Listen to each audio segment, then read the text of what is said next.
क्या आपने कभी सोचा है कि आपकी चेतना के परे भी कोई शक्ति छिपी हो सकती है? महाभारत के युद्ध के दौरान जब अर्जुन और कौरवों के बीच युद्ध चल रहा था, धृतराष्ट्र के मंत्री संजय को दिव्य दृष्टि प्राप्त थी। इसी दृष्टि के कारण वह महल में बैठकर कुरुक्षेत्र के युद्ध का सजीव वर्णन कर रहे थे।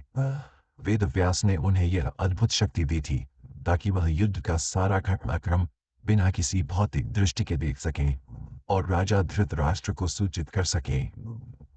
जब द्रौपदी ने भगवान श्री कृष्ण को पुकारा तो कृष्ण ने अपनी दिव्य दृष्टि से उसकी पुकार सुनी और तत्काल उसे बचाने के लिए हस्तक्षेप किया और भगवान श्री कृष्ण ने द्रौपदी को बचाया था।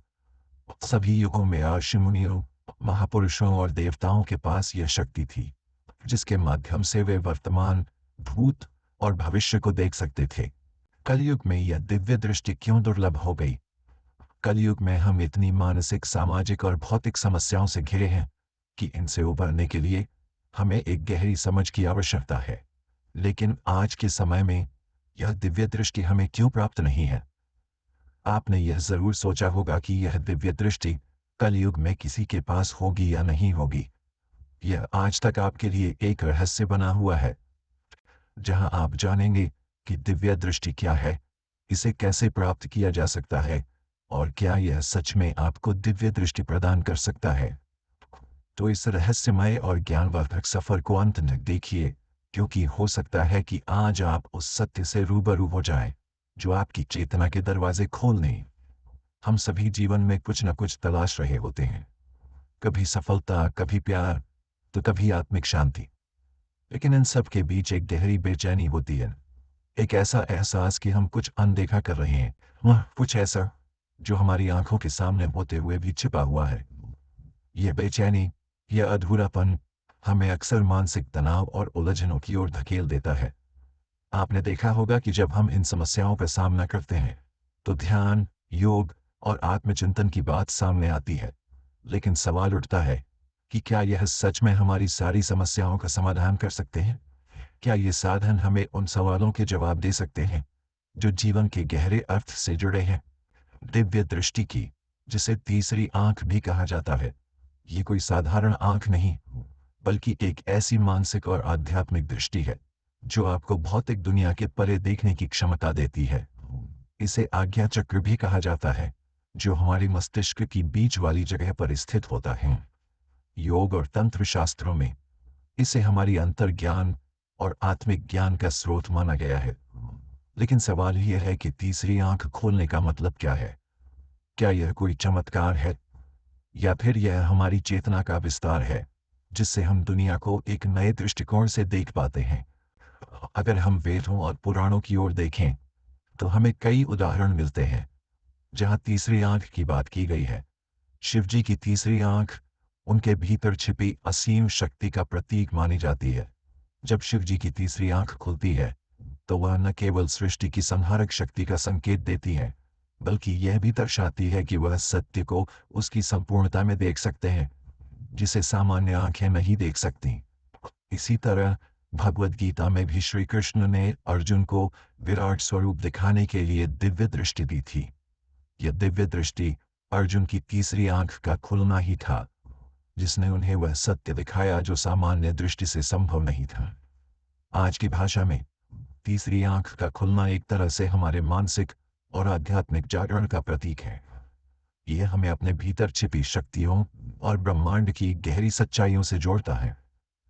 दोस्तों, आप समझ गए होंगे कि दिव्य दृष्टि क्या है। अब सवाल ये उठता है कि आखिर हम अपनी तीसरी आंख कैसे खोल सकते हैं? क्या इसके लिए विशेष ध्यान, योग या साधना की आवश्यकता होती है? इसका जवाब हाँ। ध्यान और योग के नियमित अभ्यास से आप अपनी चेतना के उच्च स्तर तक पहुंच सकते हैं, जहां आप चीजों को भौतिक स्तर के परे देखना शुरू कर देते हैं।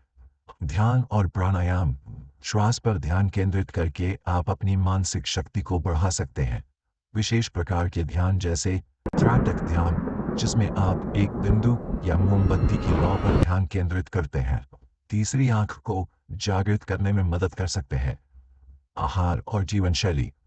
सात्विक आहार, जिसमें ताजे फल, सब्जियां, और सादा भोजन शामिल हो, आपके शरीर और मस्तिष्क को शुद्ध करने में मदद करता है, जो तीसरी आंख खोलने में महत्वपूर्ण भूमिका निभाता है। ध्वनि साधना, मंत्रों का जाप, ओम का उच्चारण आपकी तीसरी आंख के चक्र को जागृत करने का एक शक्तिशाली साधन है। इसके नियमित उच्चारण से आपके मानसिक और आध्यात्मिक क्षेत्र की ऊर्जा बढ़ती है। स्वयं के प्रति जागरूकता, अंतर्मुखी बने और अपने विचारों, भावनाओं और क्रियाओं पर ध्यान दें। आत्म जागरूकता तीसरी आंख खोलने की पहली सीढ़ी है। जब आपकी तीसरी आंख जागृत होने लगती है, तो आपको कुछ विशिष्ट अनुभव हो सकते हैं, जैसे कि आपको गहरी अंतर्दृष्टि और स्पष्टता मिलती है, आपका अंतर्ज्ञान और बढ़ जाता है, और कई बार आप भविष्य की घटनाओं का पूर्वानुमान भी कर सकते हैं। दुनिया और रिश्तों को आप एक नए दृष्टिकोण से देखने लगते हैं। कभी कभी आपको प्रकाश की झलकियां या सपनों में विशेष दृश्य भी दिखाई देने लगते हैं।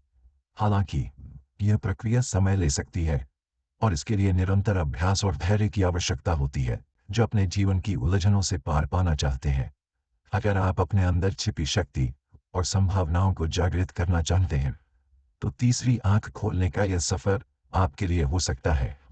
ध्यान रहे, यह केवल एक चमत्कारी घटना नहीं, बल्कि एक व्यक्तिगत और आध्यात्मिक यात्रा है। और इस यात्रा में सबसे महत्वपूर्ण है धैर्य और अनुशासन। जब आप नियमित साधना करते रहेंगे, तो धीरे धीरे आपकी चेतना का विस्तार होगा और आप उन सच्चाइयों से रूबरू होंगे जिन्हें आपने पहले कभी महसूस नहीं किया। और इससे मिलने वाली दिव्य दृष्टि का उपयोग अपने जीवन को सकारात्मक रूप से बदलने में कर सकते हैं। अगर आपको यह जानकारी महत्वपूर्ण और उपयोगी लगी है और आप ऐसी ही और रहस्यमय और आध्यात्मिक ज्ञान से जुड़ी बातें जानना चाहते हैं, तो हमारे चैनल को अभी सब्सक्राइब करें, ताकि आप हमारी नई वीडियो की नोटिफिकेशन सबसे पहले पा सकें।